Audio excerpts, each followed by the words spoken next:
بسم الله الرحمن الرحيم ياسين والقرآن الحكيم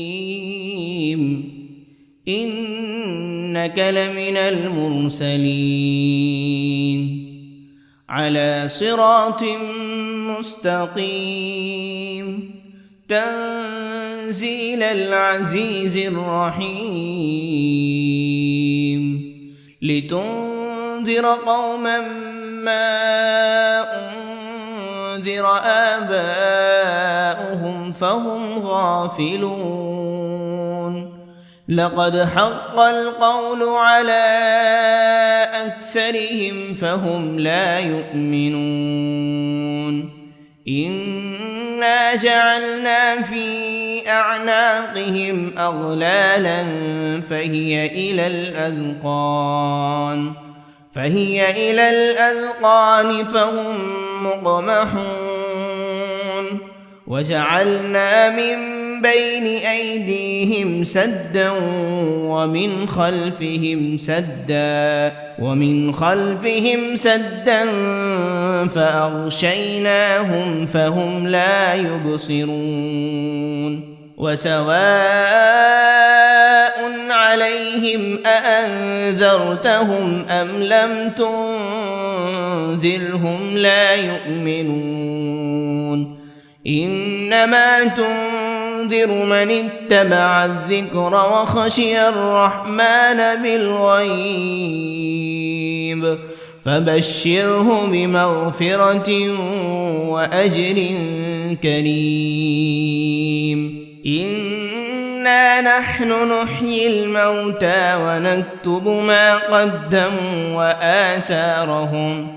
وكل شيء أحصيناه في إمام مبين واضرب لهم مثلا أصحاب القرية إذ جاءها المرسلون إذ أرسلنا إليهم 2 فكذبوهما فعززنا بثالث فقالوا إنا إليكم مرسلون قالوا ما أنتم إلا بشر مثلنا وما أنزل الرحمن من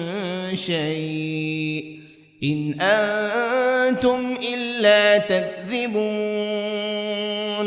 قالوا ربنا يعلم إنا إليكم لمرسلون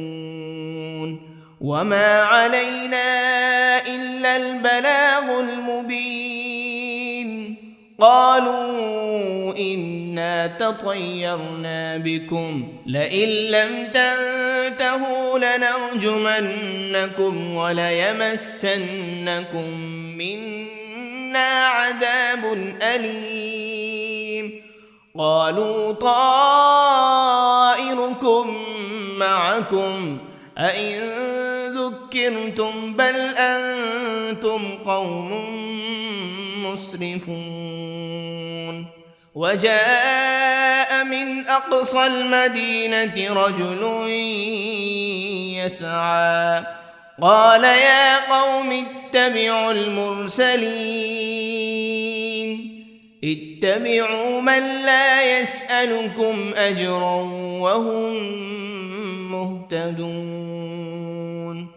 وما لي لا أعبد الذي فطرني وإليه ترجعون أأتخذ من دونه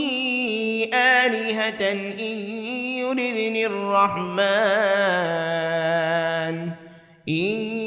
يردني الرحمن بضر لا تغن عني شفاعتهم شيئا ولا ينقذون إني إذا لفي ضلال مبين إني آمنت بربكم فاسمعون قيل ادخل الجنة لأغوينه قال يا ليت قومي يعلمون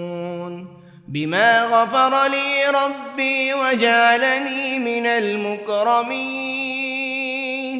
وما أنزلنا على قومه من بعده من جند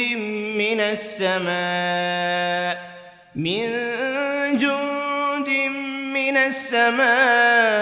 وما كنا منزلين إن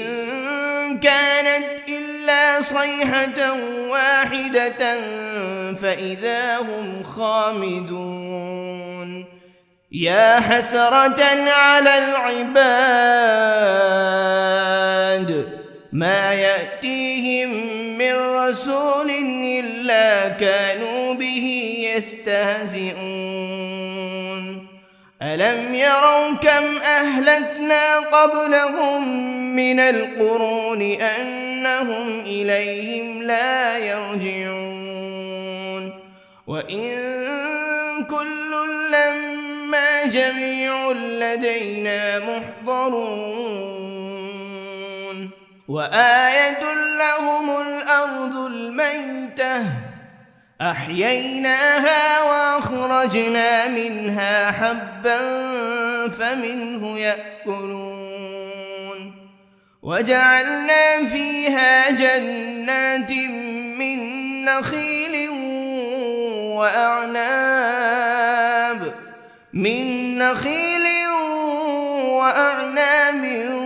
وفجرنا فيها من العيون ليأكلوا من ثمره وما عملته أيديهم أفلا يشكرون سبحان الذي خلق الأزواج كلها مما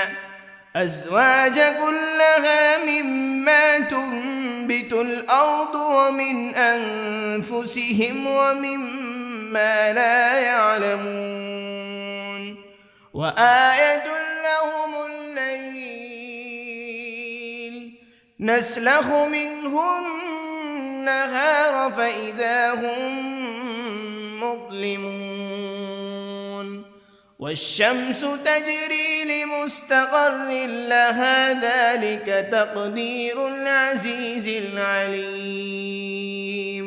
والقمر قدرناه منازل حتى عاد كالعرجون القديم لا الشمس ينبغي لها أن تدرك القمر ولا الليل سابق النهار وكل في فلك يسبحون وآية لهم أنا حملنا ذريتهم في الفلك المشحون وخلقنا لهم من مثله ما يركبون وإن نشأ نغرقهم فلا صريخ لهم ولا هم ينقذون إلا رحمة منا ومتاعا إلى حين وإذا قيل لهم اتقوا ما بين أيديكم وما خلفكم لعلكم ترحمون وما تأتيهم من آية من آيات ربهم إلا كانوا عنها معرضين وإذا قيل لهم أنفقوا مما رزقكم الله قال الذين كفروا للذين آمنوا أنطعم من لو يشاء الله أطعمه إن أنتم إلا في ضلال مبين ويقولون متى هذا الوعد إن كنتم صادقين ما ينظرون إلا صيحة واحدة تأخذهم وهم يخصمون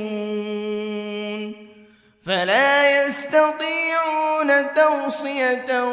ولا إلى أهلهم يرجعون ونفخ في الصور فإذا هم من الأجداث إلى ربهم ينسلون قالوا يا ويلنا من بعثنا من مرقدنا هذا ما وعد الرحمن وصدق المرسلون إن كانت إلا صيحة واحدة فإذا هم جميع لدينا محضرون فاليوم لا تظلم نفس شيئا ولا تجزون إلا ما كنتم تعملون إن أصحاب الجنة اليوم في شغل فاكهون هم وأزواجهم في ظلال على الأرائك متكئون لهم فيها فاكهة ولهم ما يدعون سلام قولا من رب رحيم وامتازوا اليوم أيها المجرمون ألم عهد إليكم يا بني آدم ألا تعبدوا الشيطان إنه لكم عدو مبين وأن اعبدوني هذا صراط مستقيم ولقد أضل منكم جبلا كثيرا أفلم تكونوا تعقلون هذه جهنم التي كنتم توعدون اصلوها اليوم بما كنتم تكفرون اليوم نختم على أفواههم وتكلمنا أيديهم وتشهد أرجلهم بما كانوا يكسبون ولو نشاء لطمسنا على أعينهم فاستبقوا الصراط فأنى يبصرون ولو نشاء لمسخناهم على مكانتهم فما استطاعوا مضيا ولا يرجعون ومن نعمره ننكسه في الخلق أفلا يعقلون وما علمناه الشعر وما ينبغي له إن هو إلا ذكر وقرآن مبين لينذر من كان حيا ويحق القول على الكافرين أولم يروا أنا خلقنا لهم مما عملت أيدينا أنعاما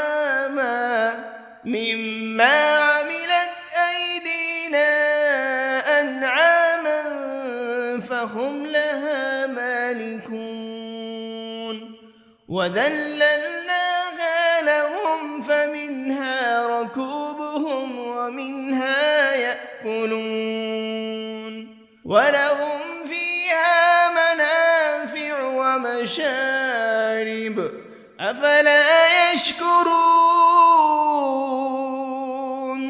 واتخذوا من دون الله آلهة لعلهم ينصرون لا يستطيعون نصرهم وهم لهم جند محضرون فلا يحزنك قولهم إنا نعلم ما يسرون وما يعلنون أولم ير الإنسان أنا خلقناه من نطفة فإذا هو خصيم مبين وضرب لنا مثلا ونسي خلقه قال من يحيي العظام وهي رميم قل يحييها الذي أنشأها أول مرة وهو بكل خلق عليم الذي جعل لكم من الشجر الأخضر نارا فإذا أنتم منه توقدون أوليس الذي خلق السماوات والأرض بقادر على أن يخلق مثلهم بلى وهو الخلاق العليم إنما أمره إذا أراد شيئا أن يقول له كن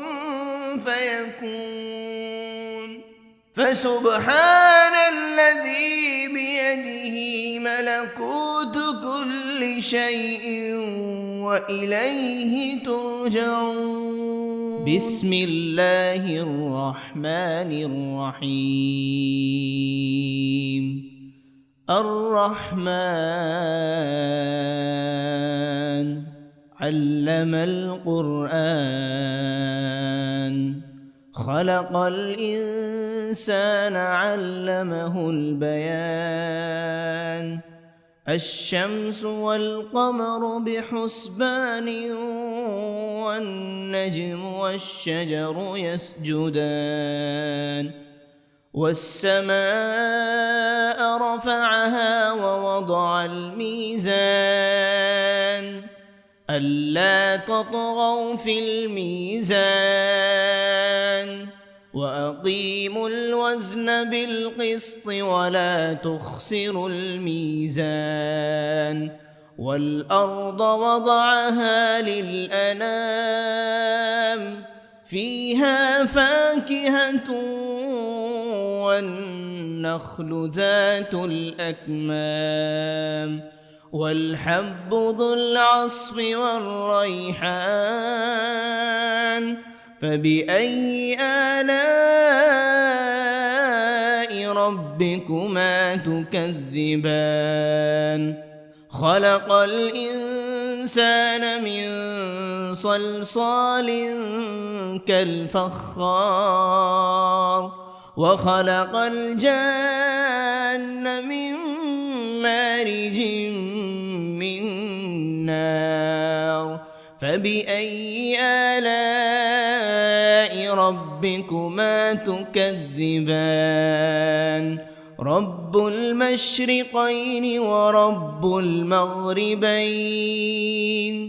فبأي آلاء ربكما تكذبان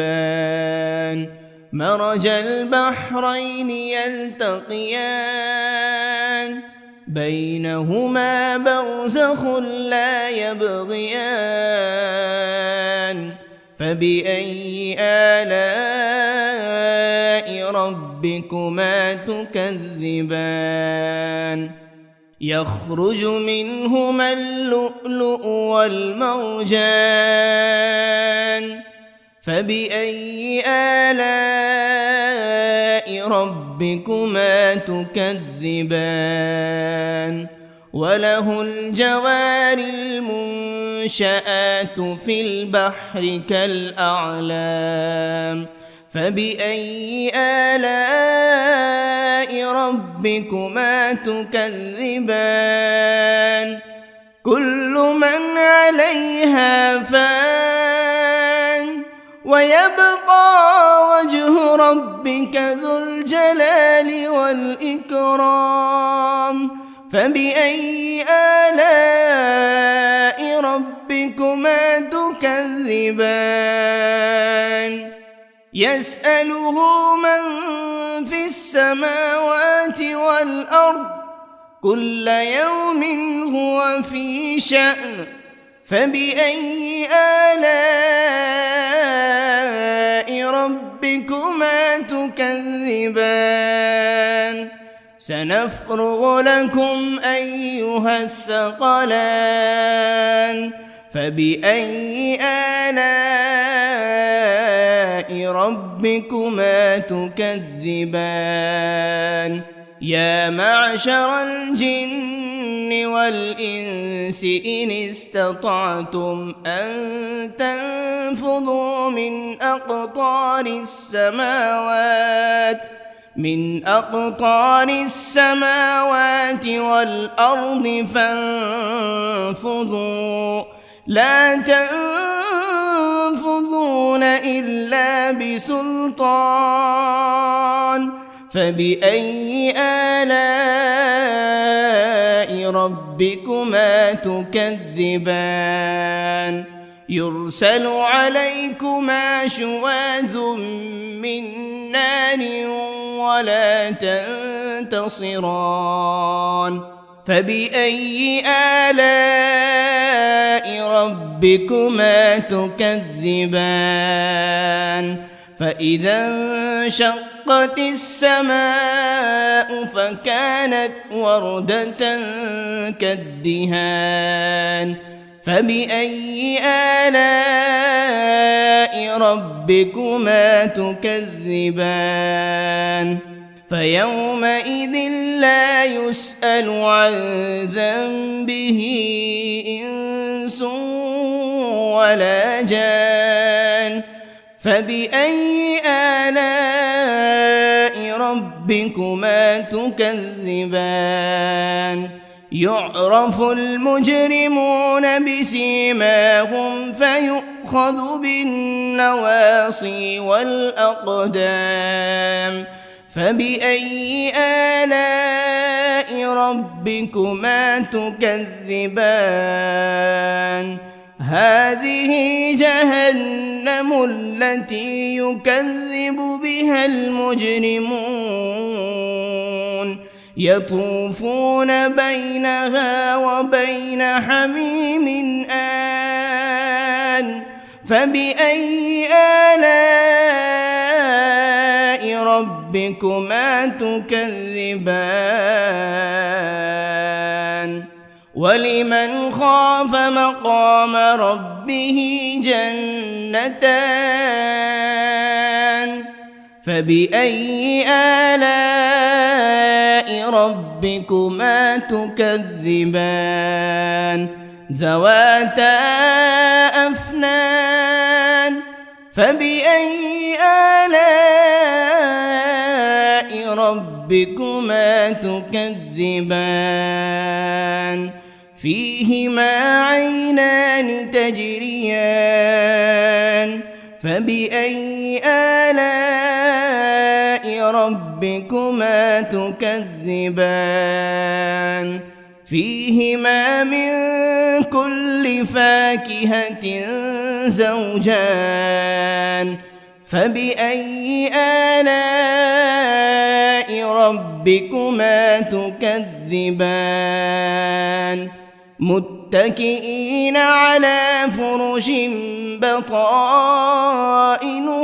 من استبرق وجنى الجنتين دان فبأي آلاء ربكما ربكما تكذبان فيهن قاصرات الطرف لم يطمثهن إنس قبلهم ولا جان فبأي آلاء ربكما تكذبان كأنهن الياقوت والمرجان فبأي آلاء ربكما تكذبان هل جزاء الإحسان إلا الإحسان فبأي آلاء ربكما تكذبان ومن دونهما جنتان فبأي آلاء ربكما تكذبان مدهامتان فبأي آلاء ربكما تكذبان فيهما عينان نضاختان فبأي آلاء ربكما تكذبان فيهما فاكهة ونخل ورمان فبأي آلاء ربكما تكذبان فيهن خيرات حسان فبأي آلاء ربكما تكذبان حور مقصورات في الخيام فبأي آلاء ربكما تكذبان لم يطمثهن إنس قبلهم ولا جان فبأي آلاء ربكما تكذبان متكئين على رفرف خضر وعبقري حسان فبأي آلاء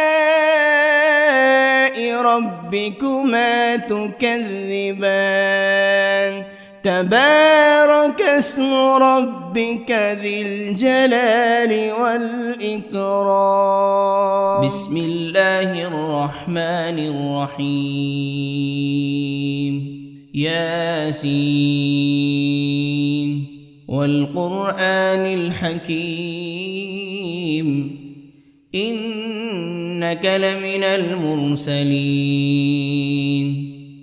على صراط مستقيم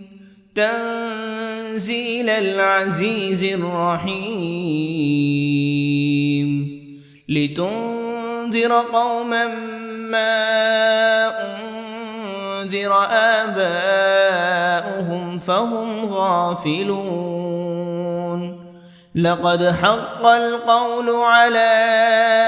أكثرهم فهم لا يؤمنون إنا جعلنا في أعناقهم أغلالا فهي إلى الأذقان فهم مقمحون وجعلنا من بين أيديهم سدا ومن خلفهم سدا فأغشيناهم فهم لا يبصرون وسواء عليهم أأنذرتهم أم لم تنذرهم لا يؤمنون إنما تنذر تنذر من اتبع الذكر وخشي الرحمن بالغيب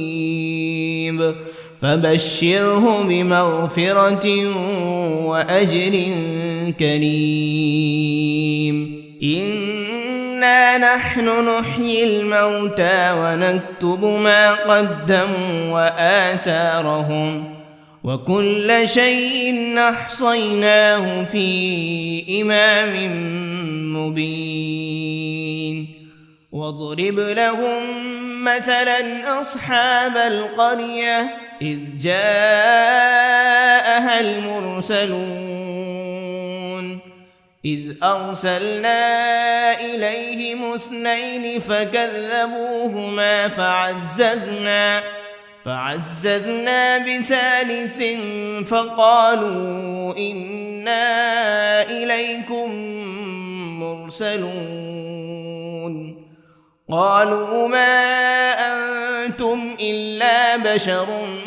مثلنا وما أنزل الرحمن من شيء إن أنتم إلا تكذبون قالوا ربنا يعلم إنا إليكم لمرسلون وما علينا إلا البلاغ المبين قالوا إنا تطيرنا بكم لئن لم تنتهوا لنرجمنكم وليمسنكم منا عذاب أليم قالوا طائركم معكم أئن ذكرتم بل أنتم قوم مسرفون وجاء من أقصى المدينة رجل يسعى قال يا قوم اتبعوا المرسلين اتبعوا من لا يسألكم أجرا وهم مهتدون وما لي لا أعبد الذي فطرني وإليه ترجعون أأتخذ من دونه آلهة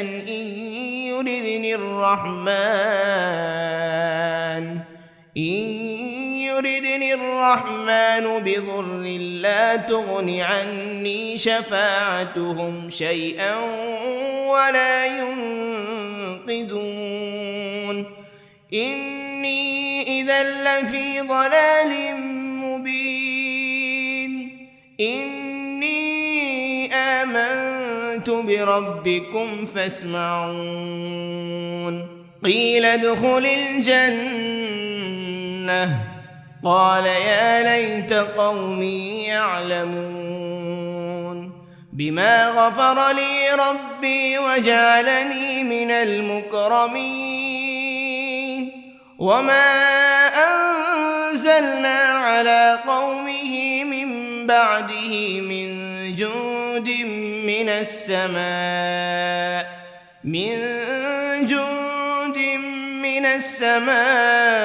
وما كنا منزلين إن كانت إلا صيحة واحدة فإذا هم خامدون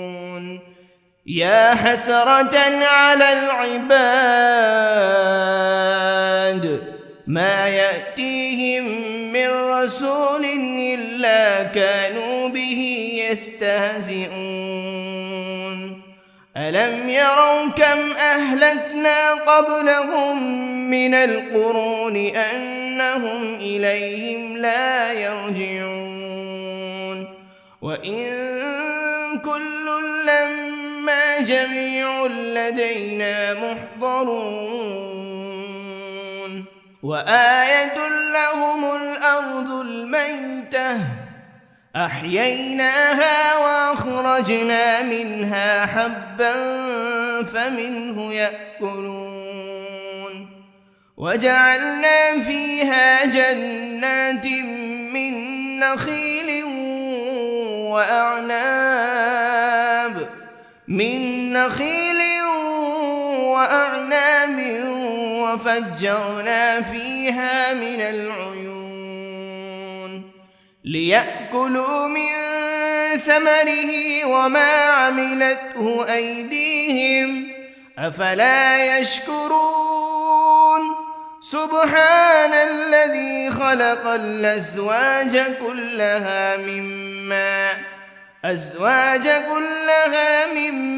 تنبت الأرض ومن أنفسهم ومما لا يعلمون وآية لهم الليل نسلخ منه النهار فإذا هم مظلمون والشمس تجري لمستقر لها ذلك تقدير العزيز العليم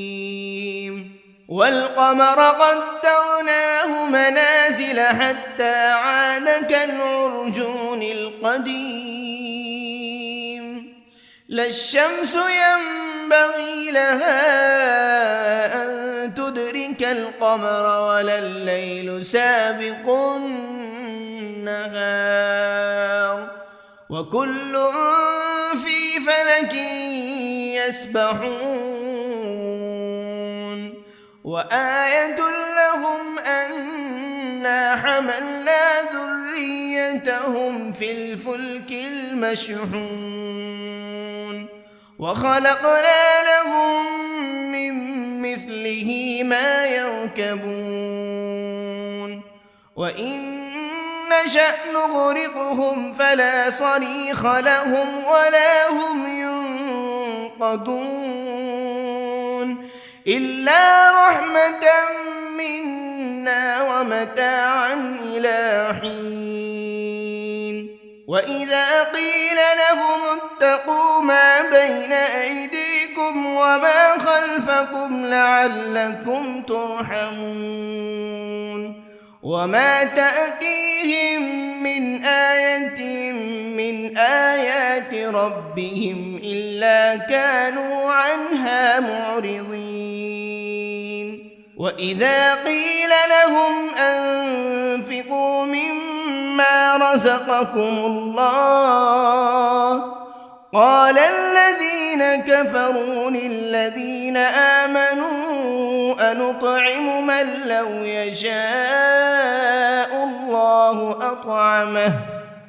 إن أنتم إلا في ضلال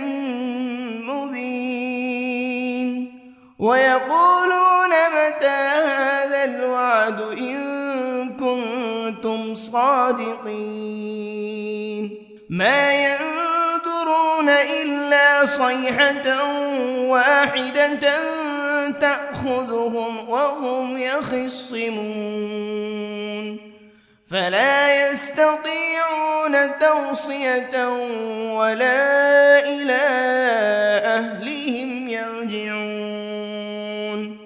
ونفخ بالصور فإذا هم من الأجداث إلى ربهم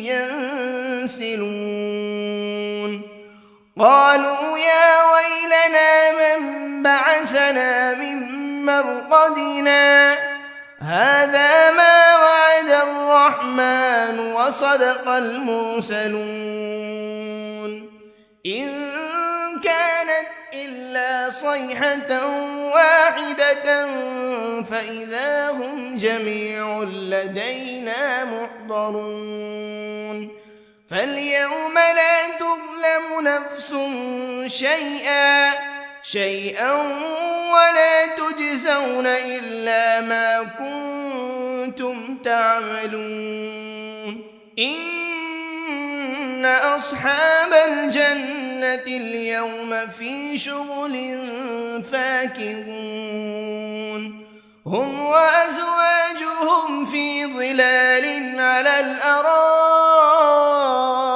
متكئون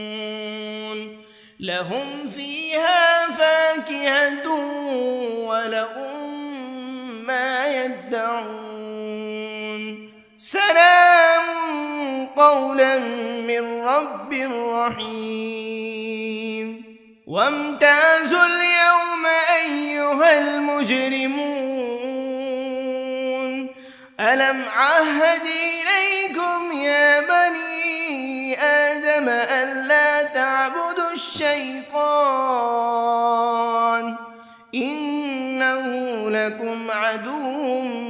مبين وأن اعبدوني هذا صراط مستقيم ولقد أضل منكم جبلا كثيرا أفلم تكونوا تعقلون هذه جهنم التي كنتم توعدون اصلوها اليوم بما كنتم تكفرون اليوم نختم على أفواههم وتكلمنا أيديهم وتشهد أرجلهم بما كانوا يكسبون ولو نشاء لطمسنا على أعينهم فاستبقوا الصراط فأنى يبصرون ولو نشاء لمسخناهم على مكانتهم فما استطاعوا مضيا ولا يرجعون ومن نعمره ننكسه في الخلق أفلا يعقلون وما علمناه الشعر وما ينبغي له إن هو إلا ذكر وقرآن مبين لينذر من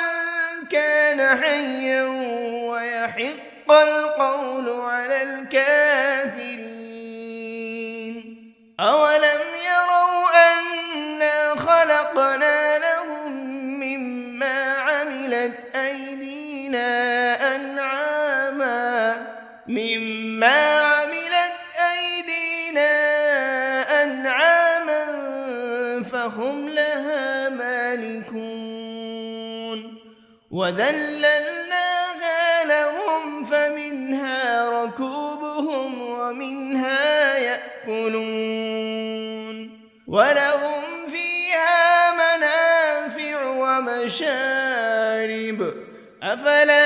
يشكرون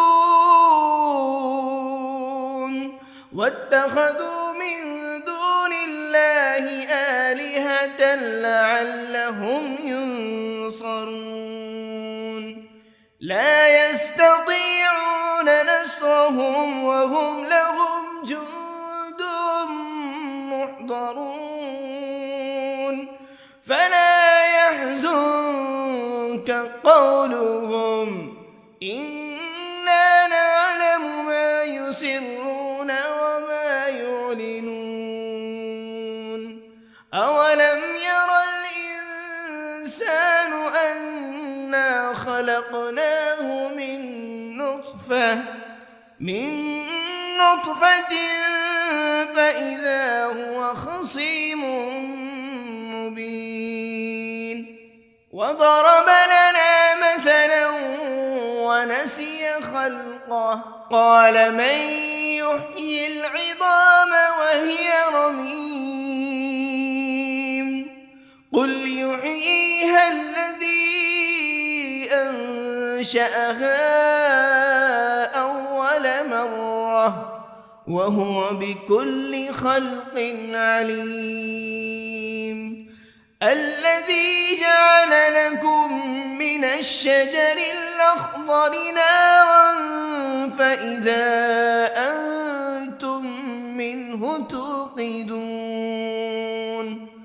أوليس الذي خلق السماوات والأرض بقادر على أن يخلق مثلهم بلى وهو الخلاق العليم إنما أمره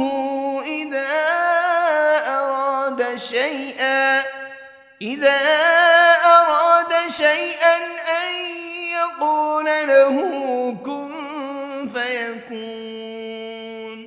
فسبحان الذي بيده ملكوت كل شيء وإليه ترجعون.